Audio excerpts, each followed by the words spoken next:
Telugu digital media network లో political కేటగిరీలో number 1 కేవలం 72 గంటల్లో 1,50,00,000 వ్యూస్ పైగా పాపులర్ టీవీ నెట్వర్క్. సార్ మీ పేరు? నా పేరు రమేష్ అండి, రావుల రమేష్. ఏం చేస్తుంటారండి? నేను అడ్వకేట్ అండి, పిఠాపురం అండి. ఎలా ఉండబోతుందండి పిఠాపురంలో ఈసారి? పిఠాపురంలో ఎవరిని అడిగినా జనసేన అంటున్నారండి. ఎందుకు అట్లా అంటున్నారు?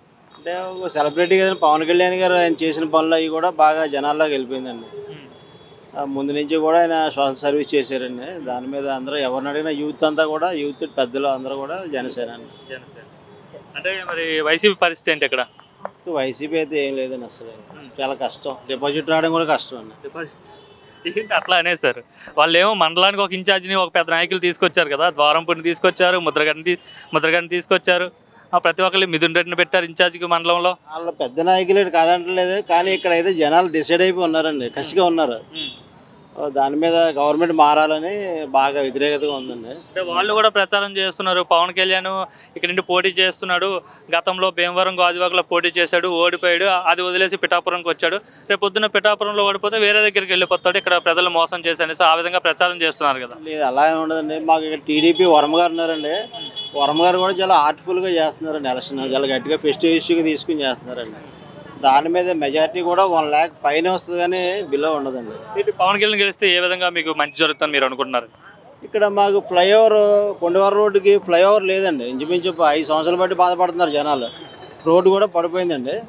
ఇప్పుడు పవన్ కళ్యాణ్ గారు లాంటి వాళ్ళు వచ్చారంటే, గవర్నమెంట్ ఫండ్స్ లేకపోయినా సొంత డబ్బులతో అయినా మనకు ఫ్లైఓవర్ వేయించారని ఆయన మెంటాలిటీ తెలిసిపోతుంది కదా మనకి. అలాగే 2-3 ఇండస్ట్రీస్ తెచ్చారంటే పిల్లలందరికీ ఉద్యోగాలు వస్తాయండి. ఇండస్ట్రీలు 2-3 ఆయన సర్కిల్ ఫారిన్ కంట్రీస్లో అది ఉన్నారు కదా, 2 ఇండస్ట్రీలు 3 ఇండస్ట్రీలు తెచ్చారంటే ఎంప్లాయ్మెంట్ వస్తుందండి, మాకు ఊరు కూడా డెవలప్ అవుద్ది. తర్వాత టూరిజం ప్లేస్ ఒకటి చేస్తారంటున్నారండి, టెంపుల్ సిటీ. పిఠాపురం నుంచి అలా ఉప్పాడ ఇవన్నీ కలుపుకుంటా, మూలపేట, కొత్తపల్లి ఇవన్నీ కలుపుకుంటూ ఒక టెంపుల్ సిటీ చేస్తా అన్నారండి.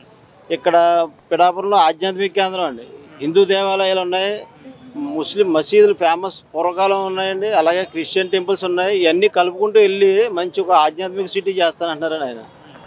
అలాగే ఇంకా చాలా ఆయనకి ఇంట్రెస్ట్గా ఉన్నారు ప్రస్తుతానికి డెవలప్ చేయడానికి. అది మన అందరూ ప్రజలందరూ కూడా మేము ఉపయోగించుకోవడం కూడా సిద్ధంగా ఉన్నామండి. పిఠాపురం ప్రజలంతా కూడా పవన్ కళ్యాణ్ వైపు ఉన్నారా? వన్ సైడ్గా ఉన్నారండి. వర్మ గారు సపోర్ట్ చేస్తా అని చెప్పారు, కానీ ఆయన సపోర్ట్ చేయరు, టీడీపీ ఇక్కడ పవన్ కళ్యాణ్ సపోర్ట్ చేయదనే విధంగా ఇంకొక ప్రచారం జరుగుతుంది. లేదని ఎంతమంది పెద్ద నాయకులు బయట వాళ్ళు వచ్చినా సరే వర్మ గారి ముందు ఏం పని చేయరండి. వర్మ గారు ఒక్కళ్ళు నిలబడ్డారు గట్టిగానే. పవన్ కళ్యాణ్ గారికి 1,00,000 పైన మెజార్టీ ఆయన కూడా హామీ ఇచ్చారండి. పవన్ కళ్యాణ్ గెలిస్తే ఆయనకి రాజకీయ భవిష్యత్తు ఉండదు అనేసి మరి కొంతమంది అంటున్నారు. ఆయనకి ఆల్రెడీ ఎమ్మెల్సీ ఉంది, మినిస్టర్ కూడా చంద్రబాబు నాయుడు గారు స్వయంగా చెప్పారండి. ఇంకా ఆయన కూడా పదవి మీద పెద్ద ఇది లేదండి. మన వర్మ గారికి పిఠాపురం డెవలప్ అయితే చాలు, మాకు మన ప్రజలు బాగుండాలనుకునే మనిషి అండి ఆయన. దాని మీద మనం అసలు ఆలోచించగలవద్దండి. ఏది ఏమైనా పవన్ కళ్యాణ్ గారికి ఇక్కడ జనాలు కసిగా ఉన్నారనమాట. ఎప్పుడు వస్తారా, ఎప్పుడు ఎలక్షన్లు వస్తాయా, ఈవీఎంలు బద్దలు కొడేద్దామని ఉంది జనాలకి. అన్ని వర్గాల్లో ఉందండి.